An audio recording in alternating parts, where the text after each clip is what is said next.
నేను చెబుతున్నాను కదా నీ పేరేం పేరు? వెంకట్రావు. నేను చెబుతున్నాను కదా, ఆయన ప్రధాన గెలవటానికి వీళ్ళు నలుగురు. ఇప్పుడు కాంగ్రెస్ నీకు ఎన్ని సంవత్సరాలు? 40. కాంగ్రెస్ అన్ని సంవత్సరాలు పరిపాలన చేసింది అంటే దాని గొప్పతనం కాదు. ఈ ఎదవులంతా తలా 10 తీర్చుకుంటే దానికి 40 ఓట్లతో అది మెజార్టీ ఓట్లు భారతదేశంలో ఎప్పుడు దానికి రాలి కాంగ్రెస్. అవును, ఇప్పుడు చంద్రబాబు మంచి పనులు చేస్తున్నాడా అనేది చెప్పటం. ఏదో పెన్షన్ సంగతి తీసేసేయండి, బొడు పెన్షన్ ఇస్తే అంత ఇవ్వకపోతే అంత. జనరల్ తీసుకున్నటువంటి విధానాలు మనం బలపరచాలా.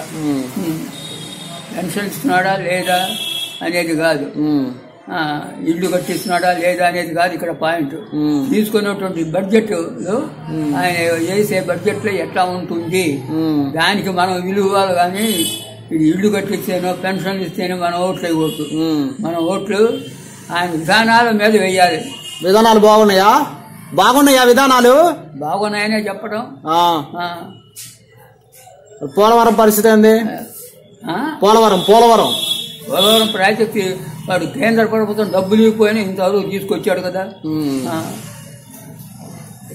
70% పనులు పూర్తయినాయి కదా. అవును, పని వాడు డబ్బులు ఇవ్వకపోయినా కూడా. అయితే వీడు ఏంటంటే ఇతర దేశాలలోకి వెళ్ళి పరిశ్రమలను తీసుకొస్తున్నాడు, పెట్టుబడులు తీసుకొస్తున్నాడు. అందుకే ఆయనకు ఓటు వేయాలని చెప్పటం. నేను ఓటు వేయాలని చెప్పటం ఇంకోటి కాదు. ఇతర దేశాల నుంచి పరిశ్రమలు తీసుకొస్తున్నాడు ఆంధ్రదేశానికి. ఇతర దేశాల నుంచి పెట్టుబడి తీసుకొస్తున్నాడు ఆంధ్రదేశ అభివృద్ధికి. అందుకు ఆయనకు ఓటు వేయాలని నా ఉద్దేశం. నీవు లాయరు కాబట్టి నీ తప్పు ఒప్పు నిర్ణయం నీకు వదిలిపెడతా. ఇప్పుడు నువ్వు చంద్రబాబు నాయుడు కమ్మ కాబట్టి నీకు కమ్మ కాబట్టి ఓటు వేయడం అది పద్ధతి కాదు. వాడు కమ్మ రెడ్డి అని ఎవరైనా వాడిది వాడు చేసే పనుల మీద మనం నిర్ణయం కాదా ఓటు. అంటే వాడు మన కులం అయినా మన గోత్రం అయినా లేకపోతే మన చుట్టం అయినా కాదు. నాకు ఎన్ని సంవత్సరాలు 90 ఏళ్ళు వచ్చింది. ఇన్ని సంవత్సరాలు ఒకటి ఎవరు ఎట్లా వేయాలంటే నిర్ణయం చేసేటది. పింఛన్ ఎంత వస్తాండి? ముందు ఇప్పుడు ముందు వేయించా, దానికి ముందు 200 నిత్యం ఉందా కొల్లగా చేసేసా. చంద్రబాబు నాయుడు వస్తానే ఇప్పుడు 2000, ఇప్పుడు 3000 వచ్చేసా. మోహన్ బాబుడు ఏం చేసేది? బాగుండాడు మా అయ్యప్ప తండ్రి కాపాడుతూ ఉన్నాడు. దిగలేదు మాకే. కాయలా చూడ కాయలా కూడా దుడ్డది దుడ్డిస్తూ ఉన్నాడు. నాకు నన్ను కూడా 10 మీటింగ్ పోయింటే నేను నిలుచుకొని వస్తే ఇట్లనే నన్ను చూసిందా 200 రూపాయలు ఇచ్చా చేతికి. ఎవరిని చేతికి ఇచ్చా 200 ఇచ్చినాడు చంద్రబాబు నాయుడు మొన్న. 15 దినాలు ఆయా 15-20 దినాలు ఆయా నాకు ఇచ్చే నేను వస్తానా వాయిందే ఓటు. నాది నా సత్యదక్క వాయిందే ఓటు. ఇంకా వచ్చిన వాళ్ళకంతా చెప్తా ఉన్నాను నేను ఓటేమని. ఇంకేం స్వామి చెప్పు, ఇంకేమన్నా ఉందా? బాగుందా ఉన్నాను. ఇప్పుడు అన్నం వేస్తూ ఉన్నాడు 10 మందికి. ఎవరిది అంతా వాయిందే. ఎవడేస్తూ ఉన్నాడు అన్నం.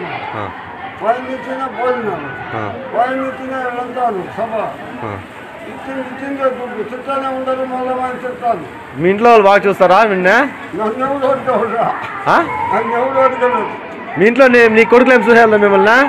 కొడుకు ఉండాలి. ఇప్పుడు ఎవరు అడగలేదు. వాయినే తెలుస్తాను, చంద్రబాబు నాయన తెలుస్తాను. ఫోటోలో పెట్టినాను నేను. పూజ చేస్తాను. ఎవరు పట్టుకోవాలి నేను పూజ చేస్తాను. ఇవితే కాదు వాళ్ళ నుంచి చేస్తాను. రామారావు చేస్తా ఉంటే చంద్రబాబు నాయుడు లేకపోతే ఇదంతా వస్తున్నా వాయిని ఏమన్నా ఉండేవాడు వస్తాడా పోతుందా? ఎవరు వాడెవరో జయశంకరా ఎవరు అన్నట్లే. ఇంకొక ఆయన వాడిని వచ్చి చూస్తాడని నా జనాలకంతా నేను చెప్తాను. ముస్లింలు నేను చెప్పుకుంటాము. చంద్రబాబులో వచ్చేది ప్రభుత్వం. ఇప్పుడు ఎంత పెంచిండారు కదా? ఎంత పెంచిండేది? 2000. ముందు ఇప్పుడు కలిపి మొత్తం ఎంత ఇస్తాండి? 3000. ఎవరు ఇస్తాండి పింఛన్? చంద్రబాబు. మంచోడా చంద్రబాబు నాయుడు? ఫస్ట్ క్లాస్ అయినాడా? ఎవరికి ఇస్తా ఓటు? ఎవరికి ఇస్తా ఓటు? చంద్రబాబు నాయుడుకే మా పొడి నుంచి ఆయనకే. పింఛన్ ఎంత ఇస్తా ఉంటారు పెద్ద మీకు? ముందు 200 రూపాయలు ఇస్తారు. అన్నకు చంద్రబాబు నాయుడు వచ్చి మొత్తం 3 నెలలు వాళ్ళ పాలన బాగానే ఉంది. ఏం కోసం చేయలేదు. మీ ఇంటికి పెద్ద కొడుకు ఎవరు ఇప్పుడు? చంద్రబాబు నాయుడు. పంచాయతీ మండలం అంతా మాది గౌరవనీయులైన చంద్రబాబు నాయుడు గారు మేము 1.5 సంవత్సరం ముందుగా నాకు పింఛను ఇస్తూ ఉంటాం.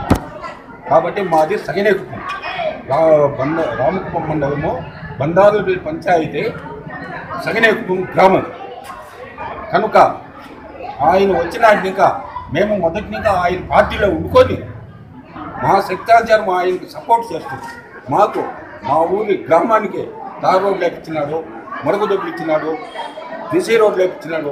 ఇంకా కావాల్సినటువంటి అభివృద్ధి పనులు చేస్తూ ఉన్నారు. కాబట్టి ఆయన ప్రతి ఒక్కరికి మంచి జరుగుతూ ఉంది, మంచి చేస్తూ ఉన్నారు. కాబట్టి ఎంతో అభివందనంగా ఆయనకి అభివందనం ఇచ్చి పాదాభివందనం చేస్తూ మేము ఈ కార్యక్రమాన్ని జయప్రదంగా పెంచిలో ముందు 1000 రూపాయలు ఇస్తూ ఉన్నాం. ఇప్పుడు 2000 రూపాయలు చేస్తున్నారు. ఈ రోజు మాత్రం 3000 ఇస్తూ ఉన్నారు. కానీ ఆయన చాలా గొప్ప మనిషి. ఆయన ముందుకు రావాలని, ఆయన మళ్ళా ముఖ్యమంత్రి కావాలని ఆయన ఆశీస్సులకే మేము ఎదురు చూస్తూ ఉన్నాం.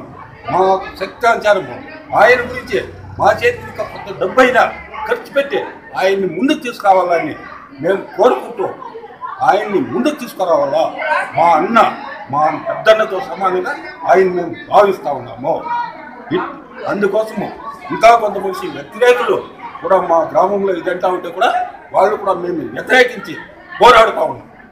ఎవరికి మేము భయపడే అవసరం లేదు. మా ఎన్నో వరకు ఏ నాయకుడు వచ్చినా మేము అట్టంకలు చేయము, మేము ముందుకు పోతాం. ఓటు ఎవరికి వేస్తావు? మేము మా తెలుగుదేశము, మా సైకిల్ గుర్తుకి చంద్రబాబు నాయుడుకి జై. నా తండ్రి సారు ఆయన సీఎం సారు నాకు తిరిగేలా సరిగా నాని మంచి టయాలతో నన్ను కాపాడింటాడు. నా అబ్బా ఈడొచ్చి 7 14 ఏళ్ళు తిరిగినా నేను ఈ ఆఫీస్ తకి కరెంట్ ఆఫీస్ తకి. అప్పుడు నాకు ఇలేదు, దీపారం ఇలేదు, పట్టా ఇలేదు, పాస్ బుక్ ఇలేదు. అలా ఒక కుప్పానికి పోయి ఆడొచ్చి మా స్వామికి, నా తండ్రికి మొదలు పిల్ల పోయి అర్జీలిస్తే అర్జించి ఎగ్జాంపుల్ వచ్చా. నాకు వచ్చినాక నా అబ్బ వచ్చి నాకు పట్టాలు ఇప్పించా, సెలవు నెంబర్ చేపించా. నేను ఎక్కడ తిరిగి నాకు 45 జన్మ నా బిడ్డలు, నా పాడాలు, నా కొడుకులు మేము వేసేసే ఎప్పుడు అంతే లిస్ట్ లెక్క చూడుకోండి. నాకు ఆ చంద్రబాబు నాయుడు మా యొక్క మా తండ్రి 45 జన్మ నా గుంపు, నా బలగము 50 ఓట్లు ఉన్నాయి నాకు. సరే, నెక్స్ట్ మన ఎవరికి వెళ్ళాలా? నెక్స్ట్ ఎవరా? చంద్రబాబు నాయుడు మా యొక్క నా తండ్రికి వెళ్ళాలా. సరే సరే, నా తండ్రికి వెళ్ళాలా. 3 ఏళ్ళు 4 ఏళ్ళు ఎనిమిది యాక్సిడెంట్ అయిపోయి ఇట్లే జూన్ చేసుకుంటా ఉన్నా. నా బిడ్డలు ఇస్తా ఉన్నారు. జూన్ చేసుకుంటే అయ్యేలా అంగి చేసుకుంటే ఎనిమిది యాక్సిడెంట్ అయిపోయా. ఇట్లా అయిపోయి చూస్తాను. ఇప్పుడు ఎవరు చూస్తాండే నేను? ఇప్పుడు ఎవరు? నా తండ్రే నన్ను కాపాడాలి. చంద్రబాబు నాయుడే నన్ను కాపాడాలా. అవును, మీ తండ్రి చంద్రబాబు నాయుడా? అవును, సత్యం మాట. నా భూమిలో ఇచ్చేసి ఇచ్చిండేది నా తండ్రి. నిజమే చెప్తాను. అది ఎంత అయిపోయి నీట్లో వాళ్ళు కాళ్ళు కడుపులు పుట్టి రాత్రి కబుడము. నేను రాత్రి అనుకుంటే హైదరాబాద్ చేరే కావాలా. నా యొక్క కాళ్ళు పుట్టల్లా లేదు. నాకు ఇల్లులే, వాకిల్లే. ఆ గాలి వాన వచ్చి ఇల్లు పూడ్చా. ఇప్పుడు రోజులు తెస్తాను, బొక్కి పట్టుకొని ఇంకొకరు చదువుతాను. మేము పాటలు పుట్టుకొని చెప్తాను. ఇల్లు లేదు, నా బిడ్డకి వస్తాను, జాగా లేదు.